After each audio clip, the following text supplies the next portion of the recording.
अस्सलामुअलैकुम वरहमतुल्लाह बिस्मिल्लाहिर्रहमानिर्रहीम। इस वीडियो में इंशाल्लाह डिस्कशन करेंगे ट्राइगोनोमेट्रिक रेशियो टेबल के बारे में।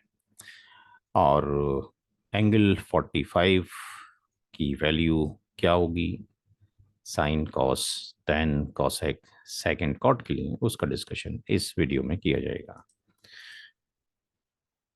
तो एंगल 45 की वैल्यू फाइंड आउट करने के लिए हमें एक आइसोसेलेस ट्रायंगल की ज़रूरत है। तो आइसोसेलेस ट्रायंगल वो होगा जब उसकी A B side B C के बराबर हो जाए, यानी ये भी A B side B C के बराबर हो जाए। ये साइड कब बराबर होंगी? जब इनके ये एंगल एंगल ए और angle C, if angle A and angle C are equal then their opposite sides will be equal. तो अगर एंगल ए और एंगल सी बराबर हो जाते हैं तो ये साइड इक्वल हो जाएंगी। तो यहाँ पर ये जो एंगल है बी, ये 90 डिग्री है, और रेस्ट जो बचा, इन्हें राइट एंगल ट्रायंगल हम देखते हैं या किसी भी ट्रायंगल में हम देखते हैं कि वो जो वैल्यू होती है 180 डिग्री होती है तीनों एंगल की। यहाँ पे राइट एंगल ट्रायंगल में चूंकि 90 डिग्री है, तो रिमेनिंग 90 डिग्री जो बचा उसको अगर हाफ कर देते हैं तो ये जो एंगल आएगा A, that will be the 45 degree. यहाँ पर अगर हम ये मान लेते हैं कि A B equal to B B C, और ये वैल्यू फॉर एग्जांपल एक्स के है, तो in right angle triangle according to the Pythagoras theorem, जो हाई हिपोटेन्यूज है इसका जो स्क्वायर होता है, that will be the equal to the sum of the square of the perpendicular and the base. तो in a right angle triangle the square of the high hypotenuse equal to the sum of the square of the perpendicular and the sum of the square of the base। तो यहाँ से अगर ये value अगर हमें मालूम है, ये वैल्यू अगर हम x कंसीडर कर लेते हैं इसको लेंथ को, और ये भी x कंसीडर कर लेते हैं, यानी p इक्वल टू भी x है, और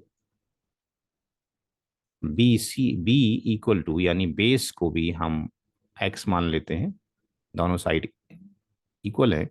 तो यहाँ पर H square equal to perpendicular square plus base का स्क्वायर। तो जो एच स्क्वायर है वो हो जाएगा एक्स स्क्वायर के, और बेस भी एक्स स्क्वायर के हो जाएगा। ये हो जाएगा 2x स्क्वायर, यानी H square equal to 2x square, और h बराबर हो जाएगा x अंडर रूट 2k। तो h की जो वैल्यू हम कैलकुलेट कर पाए हैं वो यहाँ से हमने कैलकुलेट किया कि ये वैल्यू कितनी आ गई, ये वैल्यू आ गई equal to x under root 2k।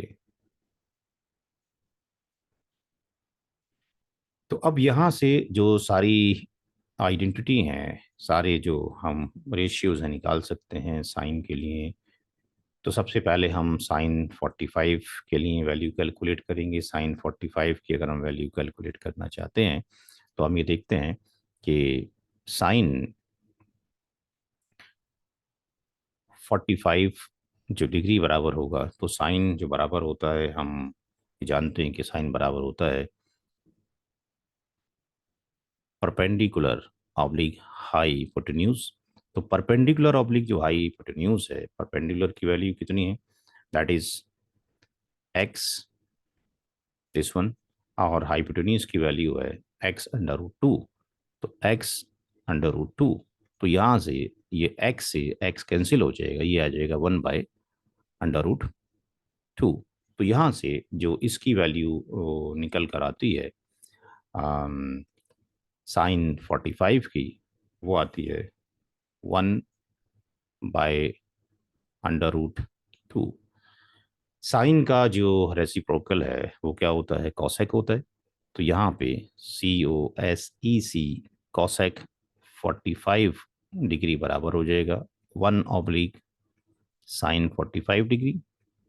तो साइन 45 की जो वैल्यू है वो 1/1 बाय कितना है, अंडर रूट 2 है, तो ये वैल्यू ऊपर चली जाएगी, ये आ जाएगा अंडर रूट 2।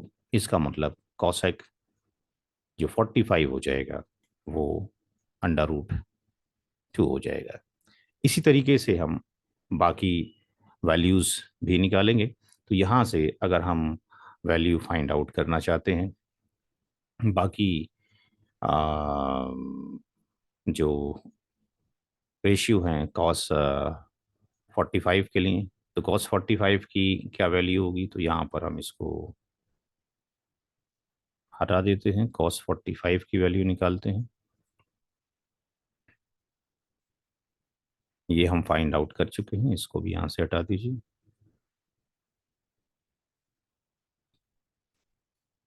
तो लेट्स से कॉस 45 की बात करते हैं, यानी दिस वन 45 डिग्री की। तो कॉस 45 जो डिग्री बराबर होगा वो होगा base oblique hypotenuse, base oblique hypotenuse. Base की वैल्यू एक्स है और हाइपोटेन्यूज की जो वैल्यू है वो एक्स अंडर रूट 2 है। एक्स से एक्स कट जाएगा, 1/√2 आ जाएगा। तो जब ये 1/√2 आ गया तो जो कॉस का रेसिप्रोकल है वो सेक है।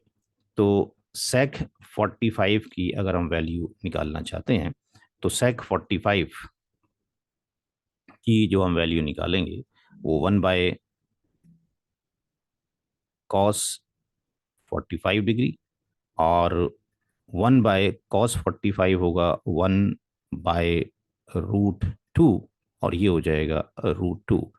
इट मीन्स यहाँ पर हमने देखा कि कॉस जो 45 है उसकी वैल्यू भी 1/√2 आ रही है और इसका जो रेसिप्रोकल था सेक उसकी वैल्यू भी अंडर रूट 2 आ रही है। सिमिलरली हम फाइंड आउट कर सकते हैं जो कि 1045 है, तो 1045 किसके बराबर होगा, तो यहाँ पर 1045 Tan 1045 degree that will be equal to perpendicular oblique base, perpendicular oblique base. Perpendicular की जो वैल्यू है वो कितनी है, एक्स है, और बेस की वैल्यू कितनी है वो भी एक्स है, दैट इज इक्वल टू 1। तो इसका मतलब टेन की जो 45 होगा उसकी वैल्यू कितनी होगी, 1 होगी। और कॉट अगर 45 अगर हम कैलकुलेट करेंगे दैट विल बी 1/1045 होगा। और 1045 की जो वैल्यू आई है वो कितनी आई है, 1 आई है, यानी that is equal to the 1 हो जाएगा, यानी कॉट की 45 की वैल्यू भी 1 होगी। तो आई थिंक ये समझ आ गया होगा। बाकी जो वैल्यूज़ हैं 1030 और 1060 की वैल्यू इंशाल्लाह नेक्स्ट वीडियो में देखेंगे। अस्सलाम वालेकुम वरहमतुल्लाहि वबरकातुहू।